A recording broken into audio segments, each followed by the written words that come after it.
মুখের সৌন্দর্য অনেকটাই কিন্তু নির্ভর করে আপনার নাকের ওপর।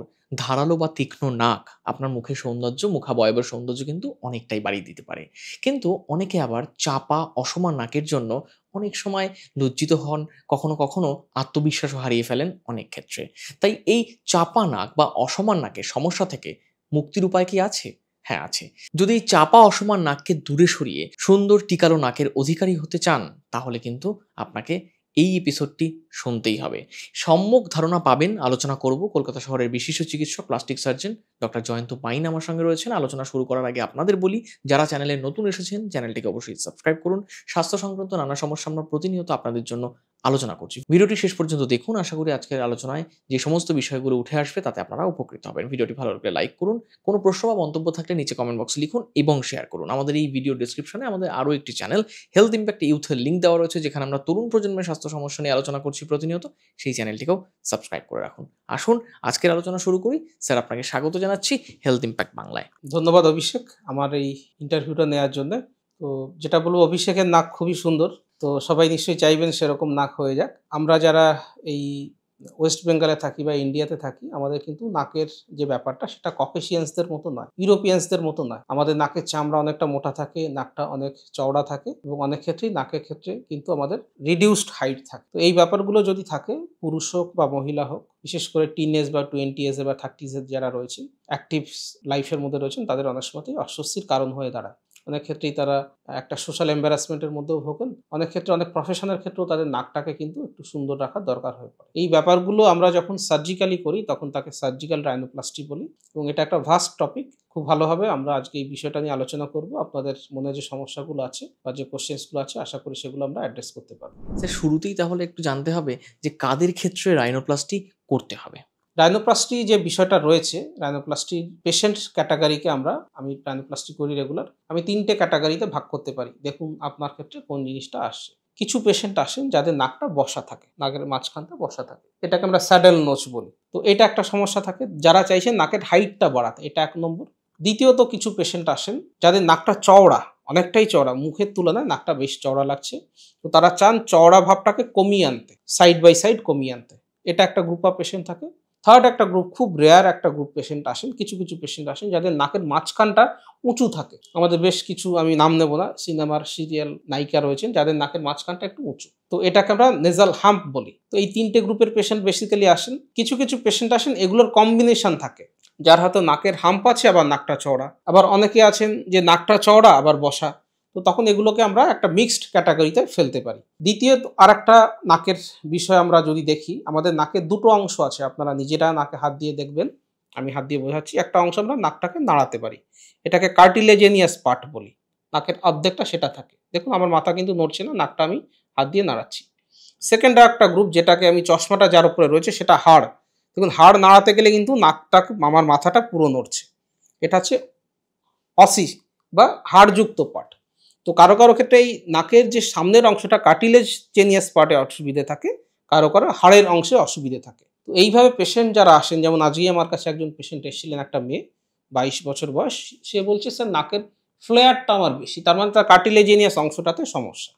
তো এই যে সমস্যাগুলো একটা ভাস্ট সমস্যা, প্রত্যেকের সমস্যার সঙ্গে প্রত্যেকের সমস্যা মিলবেও না এবং অনেক ক্ষেত্রেই মিক্সড হয়ে যায়। সেই সমস্যাগুলো যখন থাকছে, তখন আপনি একজন রাইনোপ্লাস্টিক সার্জন বা প্লাস্টিক সার্জন, যিনি এই নাকের সৌন্দর্য বিষয়ক সার্জারি করেন, তার সঙ্গে যোগাযোগ করতে পারেন। আমার সঙ্গে যোগাযোগ করতে পারেন, ফোন নম্বর, হোয়াটসঅ্যাপ নম্বর দেওয়া রয়েছে।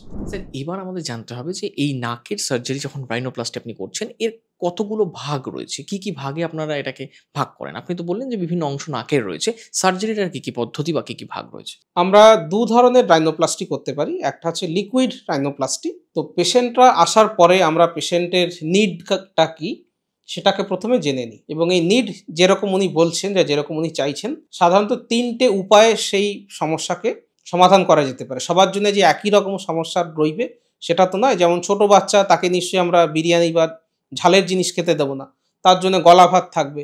এরকম রাইনোপ্লাস্টি নিয়ে যারা আসছেন, তাদেরকে আমরা 3টে উপায়ে বা 3টে অস্ত্র আমাদের কাছে আছে বা 3টে উপায় মেথড আমাদের রয়েছে। একটা হচ্ছে লিকুইড রাইনোপ্লাস্টি, যেখানে পেশেন্ট চাইছেন খুব সামান্য চেঞ্জেস দরকার, হালকা একটু নাকটা বসে গেছে বা নাকের টিপটা জাস্ট সার্টেন মডিফিকেশন চাইছেন, তখন আমরা লিকুইড কিছু জিনিস থাকে, ফিলার বলি আমরা সেটাকে, সেটা ইনজেকশন করে দিয়ে কিছুটা উন্নতি, হালকা যেটা চেঞ্জ সেটা করা যেতে পারে। এটা লিকুইড রাইনোপ্লাস্টি গেল।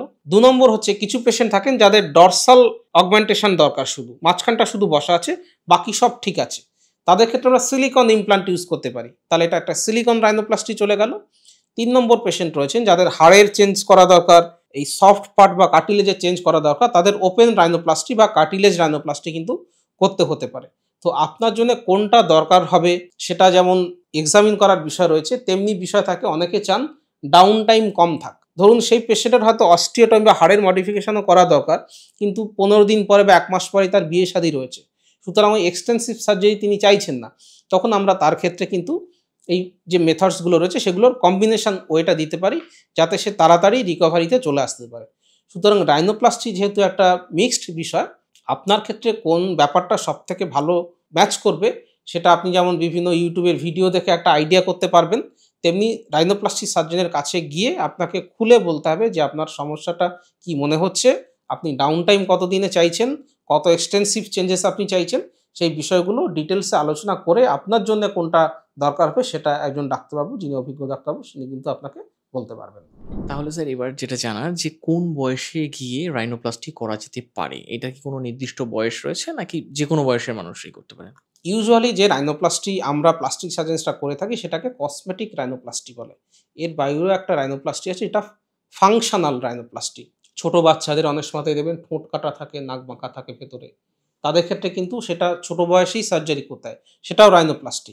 কিন্তু আমাদের যারা প্লাস্টিক সার্জনস, আমাদের কাছে যে পেশেন্টরা আসেন, আমরা ওয়েট করি ফেসিয়াল যে বোনস রয়েছে, আমাদের মুখের যে হাড়গুলো রয়েছে সেগুলোর ম্যাচিওরিটি আসা পর্যন্ত। কারণ মুখের যে বোনস, মুখের যে কার্টিলেজ সেগুলোর বৃদ্ধি হবে, সেই বৃদ্ধিটা কমপ্লিট হতে মোটামুটি 18 বছর থেকে 20 বছর মতো সময় লাগে। সুতরাং 18-20 বছর বয়সে বৃদ্ধি পাওয়ার পরে আপনার ফেসিয়াল স্ট্রাকচার কেমন দাঁড়ালো সেটা একটা স্টেবল স্টেজে চলে আসলো। যেমন ধরুন 20-21 বছরের পরে আমরা কিন্তু হাইটে আর বাড়ি না, আমরা মোটা হতে পারি, সরু হয়ে যেতে পারি, রোগা হয়ে যেতে পারি, হাইট কিন্তু সেম থাকে। তেমনি মাথার মুখের যে হাড়গুলো থাকে সেগুলো 18 বছর বয়সে স্টেবল হওয়ার পরে আমরা বুঝে যাই এর থেকে আর ফিজিওলজিক্যালি জন্মগতভাবে চেঞ্জ আসবে না, যেটুকু চেঞ্জ হওয়ার সেটা হয়ে গেছে। সুতরাং তারপরে রাইনোপ্লাস্টি করলে পরে আমাদের ডিসিশন নিতে সুবিধা হয়। ইনকেস কোনো ইমার্জেন্সি, ধরুন ক্রিকেট বল লেগে কারো নাক বেঁকে গেছে, আমার ভিডিও দেওয়া রয়েছে ইউটিউব চ্যানেলে, আপনারা দেখতে পারেন। তার ক্ষেত্রে সে 14 বছর হোক 16 বছর হোক, তার নাকটা তো সোজা করতে হবে, কারণ তার দেখতে খুব খারাপ লাগছে, নাজাল অবস্ট্রাকশন হচ্ছে। ইউজুয়ালি ইলেকটিভ কসমেটিক রাইনোপ্লাস্টি যেটা রয়েছে, যেখানে কোনো ইমার্জেন্সির বিষয় নয়, তার জন্য আমরা 18 বছর বয়স অবধি অপেক্ষা করি। 18 বছর পরে যে কোনো বয়সে এই কসমেটিক রাইনোপ্লাস্টি করা যেতে পারে।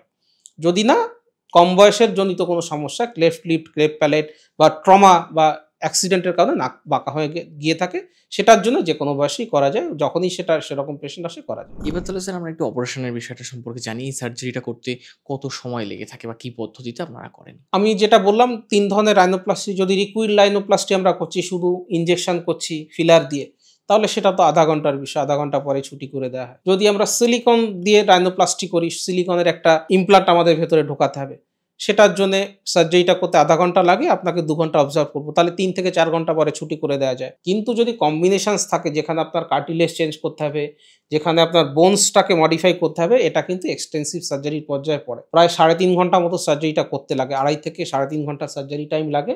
একটা দিন বা একটা রাত আপনাকে হসপিটালে থাকতে হবে। সোমবারে যেমন ধরুন সকালবেলা সার্জারি হলে সোমবার রাতে থেকে মঙ্গলবার সকালবেলা ছুটি করে দেওয়া হয়। তো ডিপেন্ড করছে কোন ধরনের, কোন কোয়ালিটির, কোন এক্সটেন্সিভনেস চেঞ্জেস আপনাকে আনছি, সেটার উপরে ডিপেন্ড করবে কতক্ষণ আপনি হসপিটালে থাকবেন। ওই 20 মিনিট থেকে 3.5 ঘন্টা যে কোনো সময় লাগতে পারে।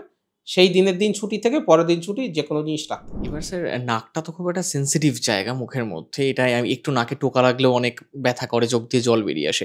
তাহলে এই সার্জারিটা করতে গেলে সেখানে তো একটা ব্যথার সমস্যা বা যন্ত্রণার ইস্যুটা আসে। তা সেটা কি যন্ত্রণাদায়ক খুব একটা পদ্ধতি নাকি আপনারা কিভাবে এটা করেন? তো এই সার্জিক্যাল রিলেটেড যে পেইন আছে সেটাকে আমি বেসিক্যালি 2 থেকে 3টে ভাগে ভাগ করব। আমরা যদি লিকুইড রাইনোপ্লাস্টি করছি, যেখানে ফিলার ইউজ করা হয়, সেখানে এই জায়গাটা অবশ করে নিয়ে আমরা করি, ব্যথা হয় না। আর যাদের সিলিকন দিচ্ছি বা কার্টিলেজ দিচ্ছি বা বোন মডিফিকেশন করছি, তাদের ফুল অজ্ঞান করে সার্জারি করতে হয়।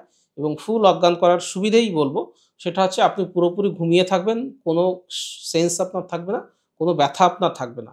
আর সার্জারির পরে যাতে ব্যথা না হয়, হসপিটালে যতক্ষণ থাকবেন ব্যথার ওষুধ দেয়া থাকে, বাড়িতে গিয়েও যাতে ব্যথা না হয় নেক্সট 5 দিনে ব্যথার ওষুধ, অ্যান্টিবায়োটিক, গ্যাসের ওষুধ, মাল্টিভিটামিন আমরা আপনাকে দিয়ে দেবো। সুতরাং ব্যথা নিয়ে খুব বেশি চিন্তা করার কিছু নেই। হালকা ফুলকো ব্যথা 1 থেকে 2 দিন পরে বড় সার্জারি যাদের করছি কার্টিলেজ দিয়ে বা অস্টিওটমি করে তাদের হতে পারে, কিন্তু সেটা কন্ট্রোলেবল। তাহলে স্যার এই সার্জারির পরে কতদিন বিশ্রামে থাকতে হচ্ছে?